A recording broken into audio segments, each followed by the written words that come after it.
All right, Alex Fumero, producer of Mucho Mucho Amor. I'm so glad that you decided to join us today. I wanted to jump right in. Tell me about this image and why it's important to you. The cape pick is really like the genesis for me. Like, we joke that we only made the movie so we could wear his capes. It was always like a dream to just like put those on. I mean, that wasn't even the first time we put them on, you know, like we would like sneak them on at first. And then eventually we realized that he liked it when we wore the capes, you know, Walter liked it. The three of us just having fun. Those are my two co-directors in the picture, and us having fun and just living in that moment.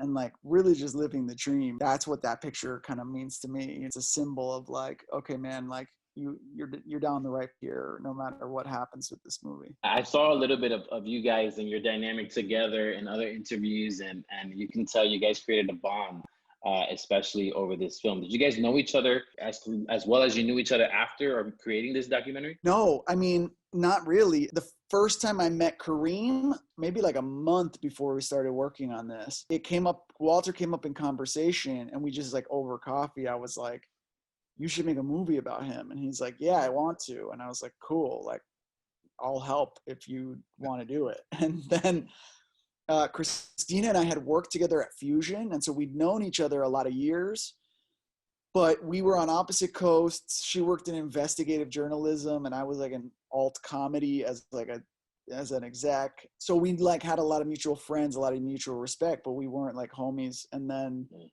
she was making a movie and I was at HBO. And so I think someone suggested like, oh, you should send your movie to Alex. He gives good notes. She sent me her movie. And so like literally the day that I was going to talk to Kareem, she called me, and I just assumed it was about Science Fair, her previous movie. And it turns out she was like, I heard you're obsessed with Walter Mercado. I want to make a movie about him. And I was like shocked, you know. I introduced them right there like 30 minutes later. I just got them both to jump on the phone together, and they decided to co-direct this thing, which is like really like getting married to someone like on a blind date. And the first time the three of us were ever in the room together was the night before we met Walter. So it was like, that was like, we just met in Puerto Rico in San Juan, the three of us. What I like about what you guys created, I watched it 3 times, no lie. And I watched it with different people. I'm like, Mom, you got to watch this person. And you know, what's funny is that there's some commentary in the film where you hear people say, no matter what your religion was, no matter what your beliefs were, maybe you didn't even believe in anything, you were fascinated by his character and by what he said. You wanted to hear what he said about your sign. Tell me a little bit about this photo. So this was our crew. Like this was like our core crew. If you're looking at the photo, he's on the right. He's wearing the maroon shirt. Right. That's Peter Alton. And Pete was our DP / like everything man. And the guy to his left, right in the photo with the greenish shirt, is Joey Dowd, who was our second camera. And both of these dudes, they were invaluable, man. Like they ran camera, they ran sound, they were their own gaffers. I mean, when we started this, we tried to hire local crew because we wanted to hire like a local Puerto Rican crew. And it was a great DP that we brought in, but he was used to working. He wasn't really a documentary DP. He was a features and commercials DP. And he came in with like 11 people to like do a shoot.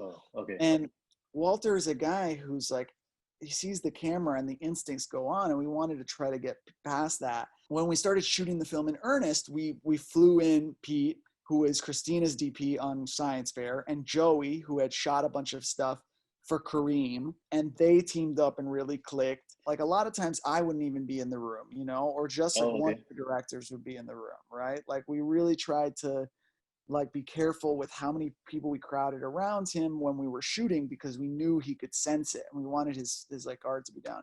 So I don't think we would have gotten like to know the real Walter if it weren't for those two guys. I've worked with some of his friends, one of them Giselle Blondet, and I was in Miami the week that you guys were filming basically the ending of the show.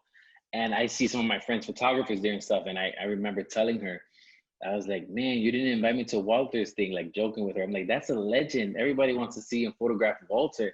And so she's like, yo le amo tanto. And she kind of shared a little bit about what we don't know, unless you've been around him or know somebody who knows him.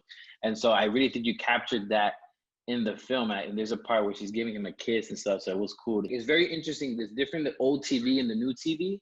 So it's interesting how you shared about making sure that he's more relaxed with less people, because then they don't have to perform, right? That's what I'm getting. And he also like would, you know, talking about old and new, he thought we were like wasting tape, you know, or wasting film. We're like, Walter, there is no tape or film, man. This is like cards. Like, we will shoot you all day. We will shoot you like, you know, laying around the house. Like, this is how it works now. Like, you know, we didn't realize how gangster him and his assistant are. Like, they're so slick. Like your Puerto Rican aunt or uncle that's like slick at the mouth. So I love that you showed that part of him, because we didn't see that necessarily on TV. So the next picture I have is two Puerto Rican legends talking of the old and the new. And it's Mr. LinManuel. And tell me a little bit about how that happened. How did you guys organize that? You know, we went the kind of traditional ways of like reaching out to his agent, but you know, it's hard. You know, this was like peak Hamilton. He was about to do Hamilton in Puerto Rico to raise money for the you know, for the Hurricane Maria disaster relief. Super busy dude, obviously. And I have a friend who's in Freestyle Love Supreme with him, Okar Shambudkar. And so I was like, Okar, can you just text him and tell him that we sent a thing to his agent? Because ultimately Walter wanted to meet Lin, and he was a huge Lin fan, but we didn't, you know, he didn't know Lin. And we were like, I wonder if we just let Lin know that Walter wants to meet him, if Lin will arrange it, you know? So we just basically sent like a note to the agent and through text. It was like, hey, Walter Mercado wants to meet you when you're in Puerto Rico, if you're interested, you know? And Lin's dad, who's very connected on the island. And I know him, Luis, right. Reached out, and they like coordinated this visit. And you know, little did we know that it was like the only thing that Lin was going to do outside of his, like, you know, Hamilton. He turned down like press and all this stuff, but he was like, I heard Walter wanted to meet me, and I like reached out right away. And you know, it was meaningful for us for a few reasons. One, because he is like our avatar there. Like Lin's experience watching Walter was exactly how we would talk about the movie, how we would talk about Walter.